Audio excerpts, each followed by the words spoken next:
Hello, how's everybody doing? I wanted to briefly go over how the server is set up and organized and give you kind of the lay of the land. You'll enter the server. Permissions to see these channels will be added after you purchase a membership. You will then go to the Start Here channel. We have two videos here. This is an onboarding video, pretty much what this is going to be, but it goes into more detail. It gets a bit into how I trade and just some terminology. This is risk management video. It's going to show you a blanket. I can't tell you how to approach risk.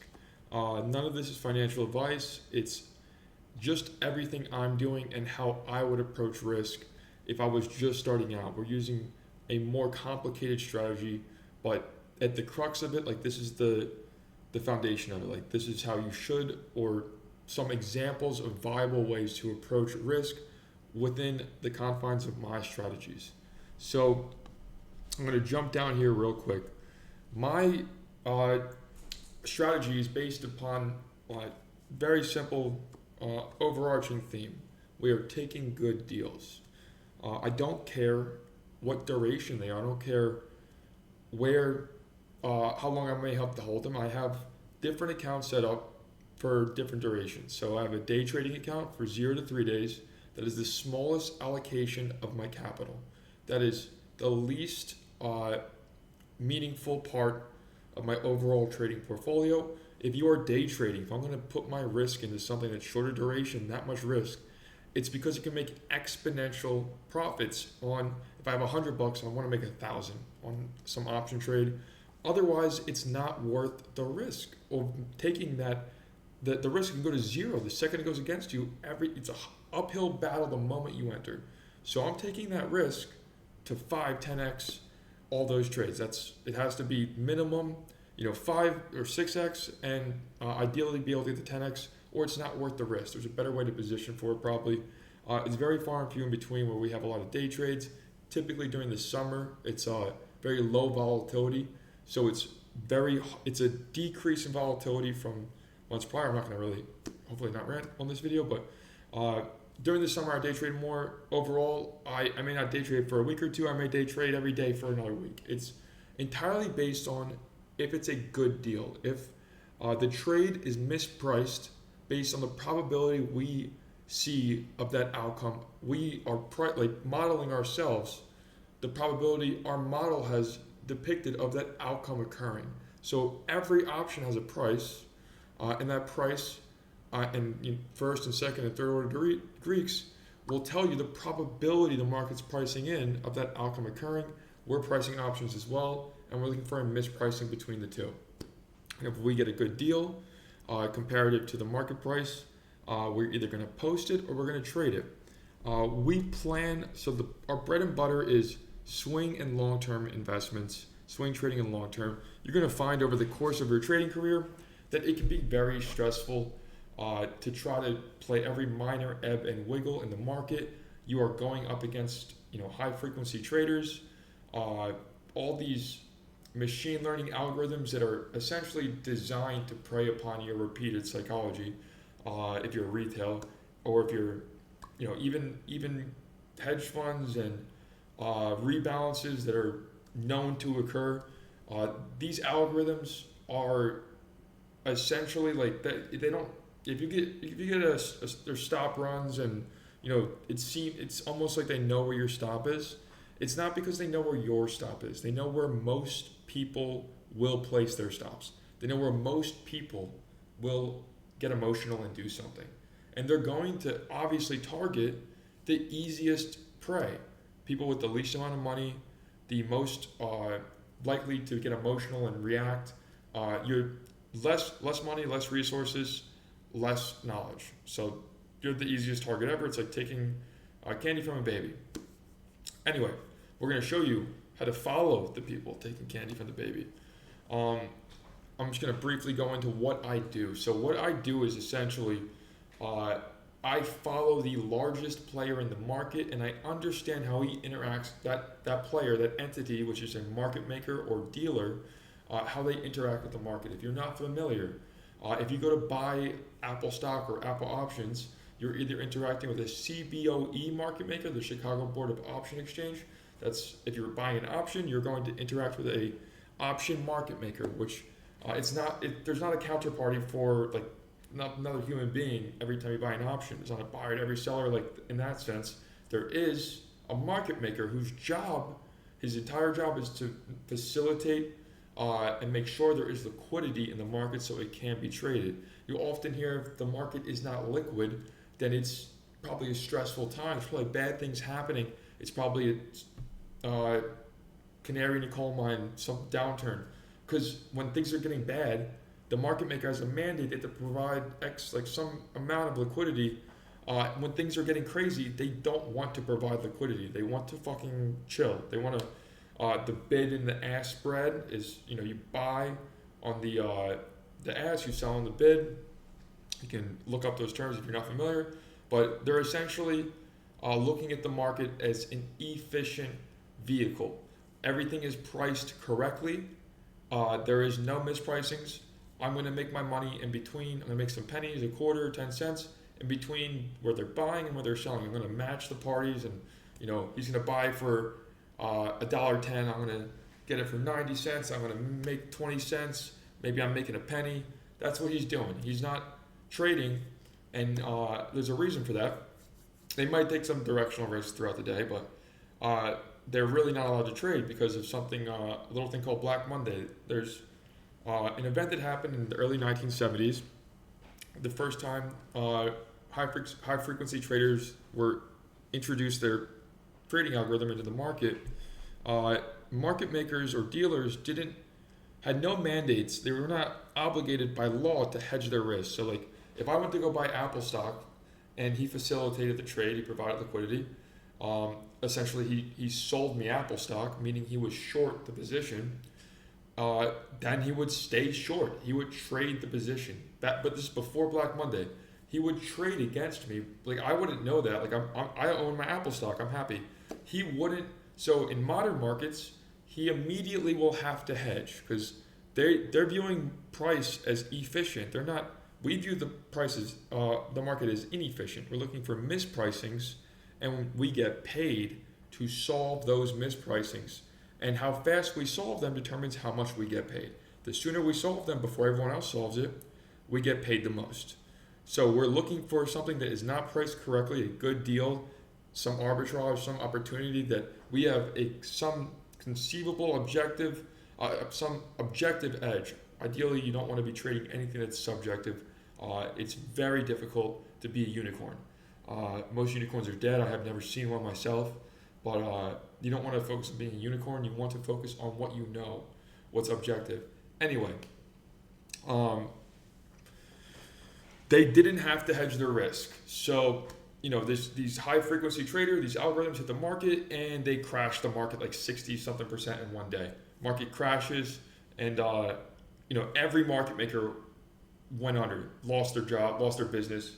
This little, up and coming business called Citadel comes in and they buy all the market makers out. They bail them out. They'll become notorious for bailing people out throughout, this timeline. But that's just, you probably don't know who Citadel is. But they come in, they bail all the market makers out. Now we have Citadel, which is basically all the market makers. And now we have this problem. They're like, hey, it's really bad that you guys didn't hedge your risk and it crashed the market. We can't have that happen again. So now you guys, by law, have to hedge this much of your deltas. This law has evolved over time. There's specific mandates. They have to do this stuff before 4 p.m. They have specific intervals throughout the day where they're rebalancing their book. And how can we ever know what they're going to do? Well, back in the day, I'm going to give you a scenario. Back in the day, if I owned Apple stock, common stock, I have two options. I can buy more stock or I can sell the stock. Those are my only two options. And you'll never know what I'm going to do until after I've sold, until after I've bought, and you'll read it on the tape. That's what tape reading is. Or you'll see it on a chart or in a candle. That's a reaction to me buying more stock or selling. You won't know I'm going to do it until I've done it, and it's a reaction to it after. Now we have options. and in options, we know where, when, and how much in moneyness must be bought and sold at various durations across time. It is the summation of every possible outcome, the summation of every possible outcome, every customer's thesis, the summation of every, you can go up for the first 10 minutes, down later in the day. You can, any way the market can trade, you can position for it on the option market. And in March of 2020, the notional value, which means just like the overall dollar amount traded on the option market, surpassed Apple stock, surpassed underlying. So it was no longer, Apple common stock or ES futures or SPY having the most volume throughout the day. It was now SPY options, Apple options. There was more volume, notional volume traded on the options intraday. It's the first time this happened in March of 2020. Well, since March of 2020, that phenomenon has grown to about 27x, and that's probably from last year. It's going to continue to grow. Options, if you have a good, sexy idea on Wall Street and you're not leveraging it, you probably are living in a fantasy world because you don't work on Wall Street. But there's some more traditional ways you can approach investing. But if you're working at a prop shop or boutique shop and you're trading, you need to leverage your idea and you have to get paid. For the most part, there's obviously plenty of people that have their own strategies, but everybody wants leverage. That's why it's 27x now. And you guys probably at some point have heard about options. It's okay if you haven't. It's okay if you don't trade options. But we now know they're very important because they're 27x the notional of the underlying. It's not, maybe, they definitively are the underlying asset, which is great for us because we no longer have to wait for me to buy or sell Apple stock to know that I did it. We know from the positioning, if we know how to view the surface, which is what our model does, we view the surface and we can see every single order executed. We have to see every single one, and we have to basket it into two baskets, customer or dealer. Now, customers include hedge funds, banks. Everybody that's not the market maker is a customer. So we basket it as customer and dealer. Why are we doing that? If we're basketing it as customer and dealer, and the customer has, a ton of risk in some area of the market, some part of the option skewed the chain in this date or this time, and we know the market maker is not hedged based on their books, we know they must do something. They must hedge. They must buy against it or short against. They must hedge their risk because it's the law. It's not like a guessing game. It's the law. So maybe our model doesn't pick up everything. I'd say we're about 75%. We stopped trying to make our model perfect because it's better this way, in my opinion, because we just focus on what we know. The overwhelming edges that it's undeniable. This has to happen almost. And I'm giving you the basic understanding or the basic overlay of what the dealer positioning model is. And then we also have to model fixed strike volatility. There are three ways to view volatility: floating strike, fixed strike, and what you guys probably know if you've traded, the VIX. The VIX is the worst measure of volatility. It's actually the measure. It's essentially an expected move index on the 30-day for SPX, 30-day options. Anyway, you want to look. Great place to look if you want to get more into volatility is fixed strike volatility. So that stuff probably sounds complicated. It might sound interesting and intriguing. I urge you, if you're going to go down that rabbit hole, make sure you go towards the hardest part of it first, where the end of the hole, to make sure it's worth doing the beginning journey because it's very intensive. I had a background working for my professionally for major banks, going to boutique volatility shops, going and trading on hedge fund, not massive hedge funds, but trading on volatility shops trading desk, a hedge fund trading desk, and that is not going to be most people. You're not going to have that experience. I will also say that I learned the most on my own, like going through white papers, creating. We did not have this model where I worked. I created it. I left my job because they wanted it. I was selling them this information after I had left my prop shop. They loved the information. I was still figuring out with my buddy if this was worth pursuing because this was 2018. 2018 options were not the underlying asset yet. We didn't know why it wasn't working sometimes. It's because it wasn't the underlying asset. We weren't looking at Joe Schmo on tape. Anyway, that's the model. That's how we trade. We are just approaching the market from like the viewpoint, like we just take good deals. I don't care what the fuck's going on. I don't care about FOMC. I don't care about my bias. I am a robot. I take good deals, and sometimes a good deal is like the market's pricing in like a 3% chance of something happening, and we're pricing in like a 30% chance. Doesn't mean it's likely, but it's 10x more likely than the market's pricing in, and we might be able to turn pennies into dollars. Done it plenty of times. To make it in trading, you can't just you can hit singles if you want to be a journeyman.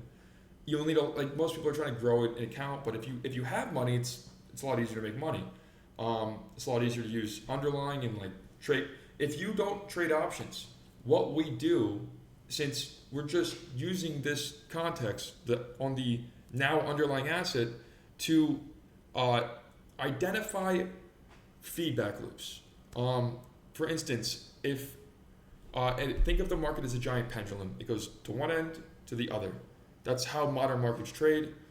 We go from one end of the distribution all the way to the other. There's distributions on the weekly frame. There's distributions on the yearly frame. There's distributions every 10 seconds and milliseconds.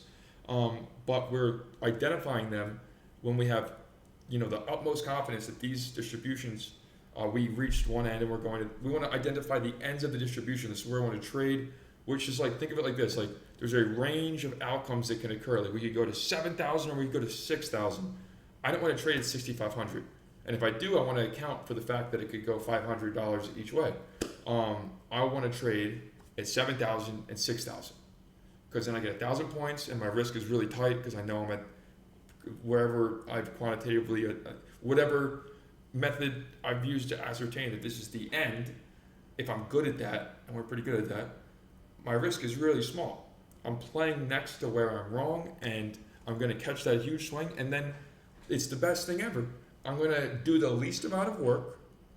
I'm doing all the work still, but I'm going to do the least amount of work and get paid the most if I traded 6,000 and sell at 7,000, and then I shorted 7,000 and I buy it. If I'm trading a pendulum and this distribution of outcome, this is how markets trade. If you ever join the service, you will see this is how markets trade. And all the crazy shit you see that everyone's like, oh my God, how did we get to 4,800? We predicted we get to 4,800 from the all-time highs. We have it on YouTube. It's not like some hearsay thing. On a YouTube video, we said at the 6,200, prior to the move, we posted in a year prior, an entire year prior, that we would be trading at 6,000. This is when we were in the 4,000s. We would be at 6,000 by March of 2025 and having it a bear market begin. That's what we thought back then, or giant bear move. We then came in a couple months prior and said, the bear market's off. We're going to go back up to 6,600 by June or the fall, and that's around the time I'm recording this. We are above there. I always had higher targets. I still have higher targets. Markets will always go farther, much farther than everyone thinks. We trade at minimum, ideal, and outlier. I'm getting so off topic with this rant. But hey, hopefully this is great information. We have a watch list where I will prepare what I'm going to trade. I'll record voice memos. I love to record voice memos. It helps me just really go into detail about my trade plan, what I'm seeing, things that are important. Like this is some people just want to see the trades. They want to see what I'm trading. They don't care about how I made the sauce. They just love how the sauce tastes. Some people are like, hey, like, where did you source those tomatoes? You'll find out here. It's super interesting stuff. If you found this rant that I'm currently doing interesting at all, that's enjoyed massive amounts of rants. Market updates is me giving the reads. The reads are essentially me saying like, hey, the highest probability path here, like the highest probability path is that we will go to, it was initially like 6,735, and then as soon as we did not turn, I was like, the net we freed up room to 6, 7, 4, 5, 50. This is all related to SPX. Always SPX. That's in one of the other videos. That's what it's a top-down approach. It's like SPX, ES, and SPY. We're going to talk in terms of SPX. So you just pull up an SPX chart. You follow along. Set alerts there. But high of the day, drag this over. High of the day, 6, 7, 4, 5. 6, 7, 4, 5. Ended up closing there. So yeah, this stuff is predictive. It gives us a really great understanding of where markets should go based on the largest player in the market, who pretty much accounts for 40% of all daily volume, and we can see what he's going to do if we're doing the work that we're providing you, which is the black box model. I'm not going to teach you how to do it if you're not going to be able to figure it out. Smart stuff. It'd be very unlikely that you figure it out. You got to go bribe some market makers. That's why there's a great way you pay me. I share it with you. You'll get farther in life and in business when you learn to delegate to people that are better than you at doing something. Most of the time, people join the service and they think they know better. They think they know something. They think they know what they're doing. They've never created a sample. They've never proven that their strategy makes money. Look, we track every single trade this is from a real account, from our real account. The day trading account is from a different account than our larger portfolio. Each of these are a different account. But every single day, so I'll go through the alerts real quick. So these are all real time. I mean, you can't, it's retail proof is what I like to say. You can't mess this up, but let's say you don't trade options. If you don't trade options, you can buy SPY underlying, you can short SPY, you can not day trade. Most people that don't trade options aren't investing. They're typically going to be investors. And investors and swing traders, they get the most value out of the group. The people that fuck up the most are the day traders, because for some reason, I don't get it, they're usually a bit more, you got this like degeneratism to them. But anyway, I don't love day trading. I love trading. I love trading good deals. But if I do like a week of day trading like we did the last 2 weeks, I'm like, fuck, I don't want to day trade anymore. But we're day trading, we're getting 100%. Like, let me go down here. This was last week. You'll see we're consistently getting over 100%. Or we shouldn't be trading it if we're not. Only loss was for 18%. And just so you see this number, we made it blanket. It's based on one option contract. So if I traded one option contract and it went up $1, I make $100. This only went up 10 cents. So it made $12. We're trying to show you there is a relative nature to the value add, but almost no matter what, like how much money you have, unless you have like less than $8,000, which we proved you could, if you had $8,000, you could trade one contract with manageable risk on every one of our trades, aside from like 5 of them over the last 12 months, with manageable normal risk. And that's why we made it because I've done this for 5 years. You have to keep that in mind. And I know how people like to excuse themselves out of the fact that they just fucked up. I can't do what you're doing because you have a lot more money than me and you're trading a lot larger size. Well, that doesn't matter. Just trade lower size and do the same thing. Well, you need money to do that stuff. No, well, you need to figure out how much money you need to do that stuff. It's pretty simple to do. You look at how much money you have, and then you make sure you're not going in with 20-30% of your account. You set a standard notional value. You're going to I will not go over this amount for day trading, which should be your smallest risk because there's more risk. Anyway, you need to define that stuff. That's in another video. I'm not going to get into that here. Swing trading is 3 days. So day trading is 3 days or 0 to 3 days. If you don't day trade, you don't even have to look at it. Swing trading is bread and butter. Like the crux. This is where we make most of our money. Why? Because we can size up on these positions. We are planning them out. Pretty good amount of time. Like these are the ops that I'm looking for. We get at least one core trading up. I'll say core. When I say core, it's like I'm going to size up. I'm going to have a maximum of like 2, maybe 3 core trades where I'm like the diversification is dead.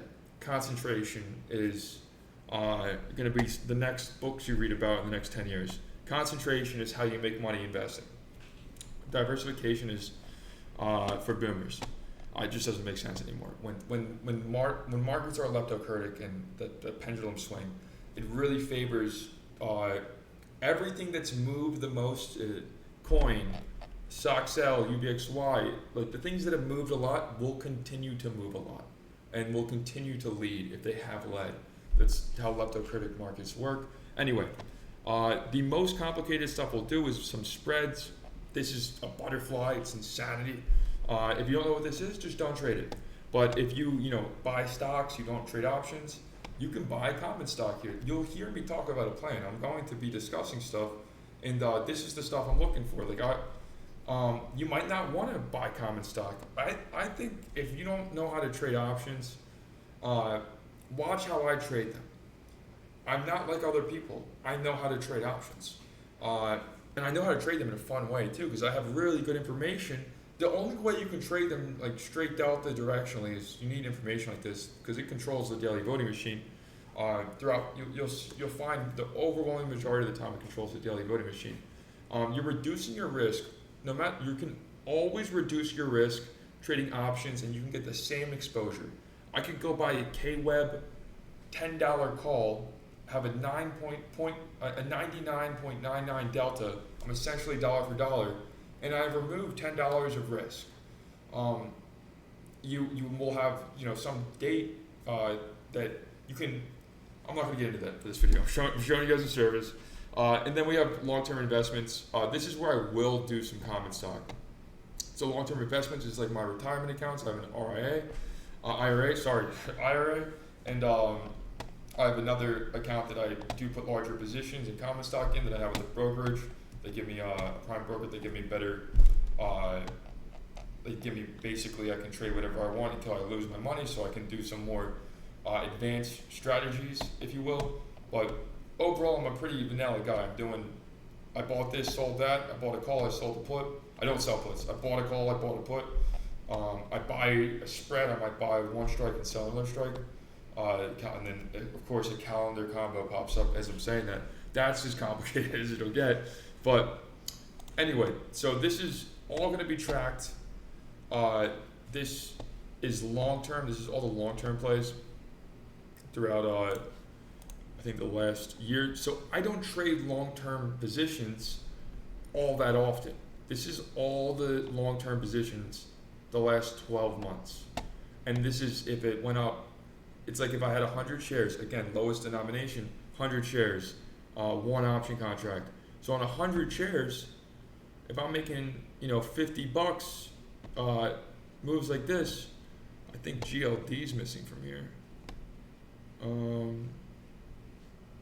Anyway, that adds up. If you're doing 1,000, if you're doing 100,000, but this is long term.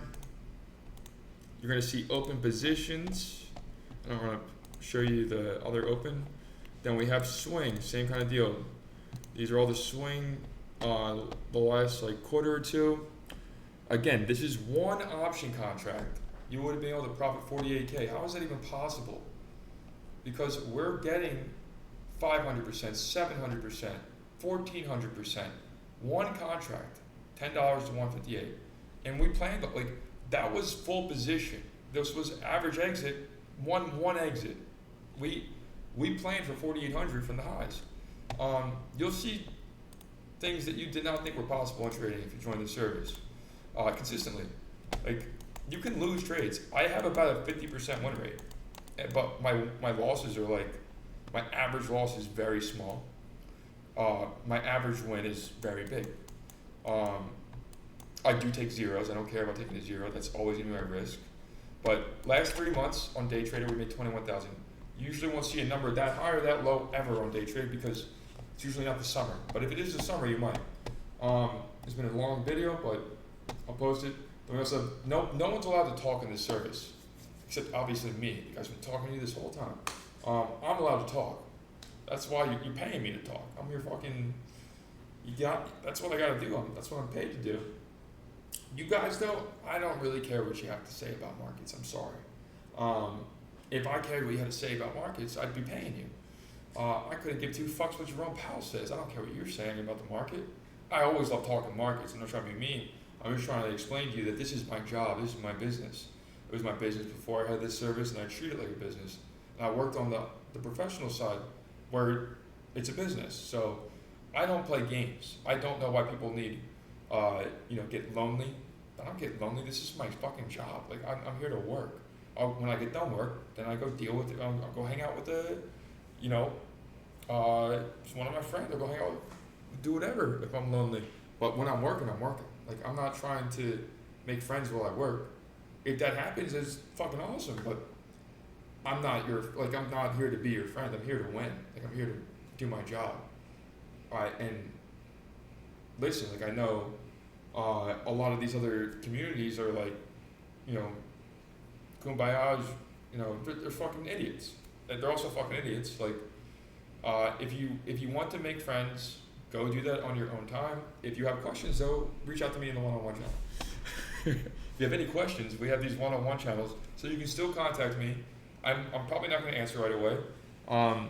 You're probably going to have to Blue Deer once, because these like notifications are like automatic. Like, these come every day, so I have no idea if anyone's needs me. But I check in once a week to make sure. I also rant a lot. We went over that. I have roadmap videos. We'll update Q4 member update. No one else can see that besides you guys. It's exclusive, very exclusive. That's about it. We have the full portfolio. You'll always know when I'm in. Exact size, every ad, every trim, the plan of attack. I don't react to the market. I react to my plan, which accounts for everything the market could do. You will not hear me say, like, this is how you do this is how you trade. You will see me trade like this. You will see me move like this and see that's how you trade. You don't become, a good trader from learning theory.